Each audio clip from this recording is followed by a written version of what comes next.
Good as Master P. Master P made him say though. Yeah. He did. Somebody who isn't saying got the best storyline of WW of 2020 altogether, and it happened to be in WWE, which honestly you wouldn't think. You would think WWE would get the worst storyline. Spoiler alert. They eke the shit out at the end of the year, man. But WWE actually did get the best storyline of the year, and again, we're giving the nod to good old Roman Reigns. This whole tribal chief thing with him being the head of the table, him turning the Usos heel, him bringing in the Wild Samoans, and them. I thought they would, side with the Usos. Yeah. But no, they were on Rock's side. They were backing him, and it's like Alpha, Sika, you got the Usos, you got Roman as the tribal chief, the head of the table. You got, as you mentioned, Pasty, Paul Heyman as the mouthpiece. Even though he doesn't really need to do anything. He's not even really talking. No, because Roman actually does heel promos better than he does face promos. Yeah, who would have thought? Suffering succotash, son. So, yeah, amazingly, there's... I will say one thing for us, Pasty. One thing for beef sticks. We kind of go all over the place. We're maybe pretty unique. There's no fucking bias in beef sticks. We call it down the middle. If there's an organization we hate... There's very few times we agree. How could we be biased? That's true. But if there's an organization that neither one of us like that does something awesome, we say it's awesome. If there's an organization that we love that does something shitty, we say it's shitty. We just call it what it is because at the end of the day, I think you and I are both wrestling fans before anything else. Oh, yeah. And WWE earned the best storyline with the Tribal Chief. I think they really got everybody's attention, made a lot of noise, and turned a dead gimmick of Roman Reigns into the top gimmick of probably wrestling right now. And found a way to get over brand new pearly white teeth without anybody really talking about it too much. Because he's a heel. It makes sense for him to have thick teeth. Remember when they first turned him babyface, they had him put those blue contacts in and he had blue eyes? Nobody questioned that shit either. I had females who were like wrestling fans, but not like diehard wrestling fans, who were like, oh, his beautiful blue eyes. And I'm just like, he had brown eyes 2 weeks ago. You realize that, right? No, those are natural. Get the fuck out of here. Just the eyes are just as fake as the cancer. Sorry. Remember when he won the Conor Crusher Award? I'll tell you what, Pasty. If you and I can remember in between these two episodes, remind me of that. The fake cancer. Yeah. I got a story for you, buddy. All right. And it's one of the worst stories, but not the worst, Pasty. Why is that? Because WWE is not allowed to be the worst promotion of the year, have the best storyline, the comeback of the year, and still not have the worst storyline of the year. Are you fucking kidding me? Have you seen Retribution? They spent a year building this up with the fucking hacker to put a paper mask on fucking Cracker Jack and just fuck up a whole line of NXT superstars who probably weren't ready to come to the main roster. Dude, but with a name like Teabag, how can you go wrong? Retribution. I am Teabag, and I will bloop my testicles into your mouth. It pains me that this wasn't one of those 3-week experiments like Raw Underground was, and that it didn't just go away, because this is still going on now. I can guarantee you're never going to see it happen on a pay-per-view. So you and I will probably never see them again. Right. But they're still on Raw. Pictures.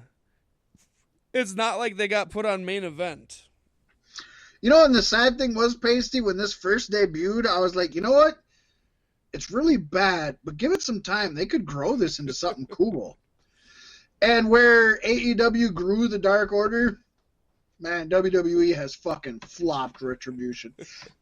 And having fucking Ali be the leader of the group did not help. Who the fuck thought that was a shot in the arm? Yeah, no, Ali's career has been over since he had to leave because of injury and Kofi took his spot. That was the end of his run, and it ain't coming back.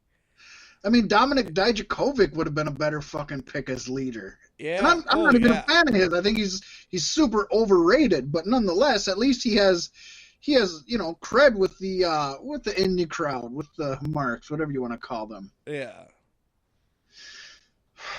Yeah, no, Retribution was a really lame answer back for the Dark Order, and that's exactly why it was put into place. That's why the group came before the leader, you know?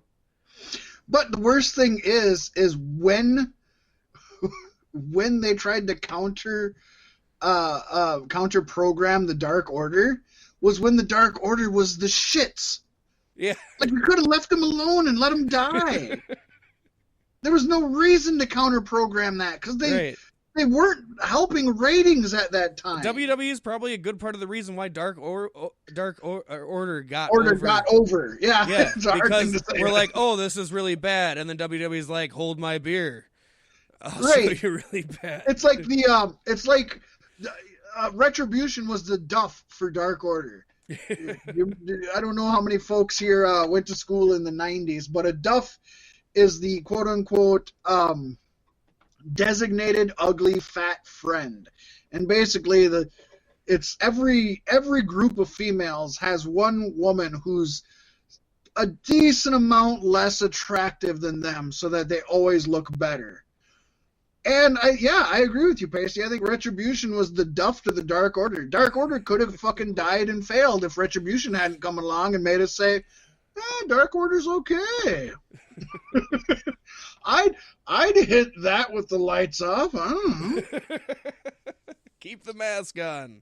Yeah, Retribution is definitely the Duff, I think. We should have a Duff award. There we go.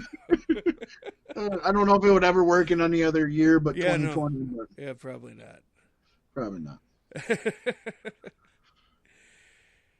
Pasty, I think it's time to about finish this up. We've gotten a good amount on this special, to be honest. Yes, indeed, and we've given honor to the companies and the wrestlers, but I think now it's time we take a look at the people who make television worth watching. Well, Pasty, as you and I are both talkers who sell our voices and our words and our banter, it seems poignant to end the Beefies with the best commentary team. Now, there were a lot of really bad ones, and it kind of came down to two groups between you and I, and, I think this ended up being the best one. It actually is a newer commentary team. It's AEW's announced team, guys. No, it never will be. No. If we had a worse commentary team, they might win one, though. Honestly, I think this commentary team's only been around for 3 months in 2020, roughly. Yep. But nonetheless, in a year full of bad commentary teams and, of course, no shows, so no commentary, there's not a lot to go off of. And these three are all... I was going to say these three are all Hall of Famers in my mind. Not all of them, but they're all amazing talents in their own right. Pasty best commentary team goes to the NXT commentary team of Stu Bennett, Beth Phoenix, and Nigel McGuinness. Yes. I only regret that Mauro Ranallo is not part of this team as well. Agree, but I'm glad that he has made peace with himself and stepped away from a toxic industry that would only continue to probably harm him. Yes. Nigel McGuinness, this man is a walking wrestling encyclopedia. In fact, at one point, he was, in my opinion, the greatest wrestler in the world. Held the Ring of Honor Pure Championship, Ring of Honor World Heavyweight Championship.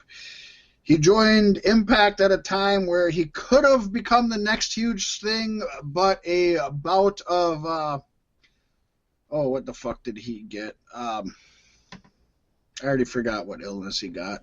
Was it? Oh. Anyways, it fucked his whole career up. There's actually a really good, there's two actually really good documentaries on him. One is through WWE, and I watched it, and I was surprised at how good that was. Although his one outside of WWE is a little better, and of course covers more of his career, but just an amazing talent. Beth Phoenix, she's a surprisingly better talker than you would expect. She was never bad on the mic, but I think she's honestly just, where Renee Young on commentary started out kind of rough. Beth Phoenix, for never really being a commentary person, stepped up, took the job, and ran with it with confidence from I think day one with NXT. And I think she deserves quite a bit of credit. Yeah, 100. And of course, Stu Bennett, not the best wrestler in the world, but man, he was always a good talker as Bad News Barrett, Wade Barrett, the leader of the Nexus. And Stu Bennett in NWA, he was a great commentator. And WWE obviously, realized the potential of having him on their team and brought him over to NXT. It didn't take too long of hearing him on commentary for NWA for them to be like, we want him here. No, yeah. Sometimes when I have a hard time sleeping at night, I put on old Stu Bennett promos. Man's got a great voice. So definitely the winner of this year. And when you assume they only had 3 months to go with, it's like, yeah, they've definitely earned it, I think.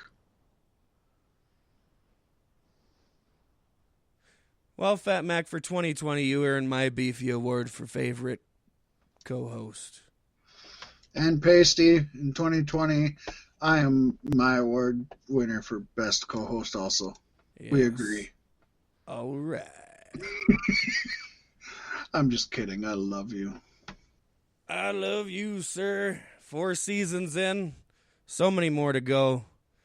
I guess, looking at our used audio storage, 482 hours out of 500. I think this might be the time where we have to say, folks, if you listen to us on Spreaker, there may be some changes in the near future. But if you listen to us on any other streaming platform, it'll be like smooth as butter. You'll never know the difference. Right. But like everywhere else in the country, in 2021, we have to make some changes going forward. Yes, indeed. Positive changes. We'll have more information on that coming to you guys in the coming weeks. But for now, you guys get to take a break and jump into the next episode at your leisure. But we got another show to do, Fat Mac. Woohoo! The fun's just starting, Pasty. I'd tell you to snap out of it, but we're just getting started. Beef Sticks Podcast, Season 4. Snap into it! Spread love like cancer. Fuck fascists.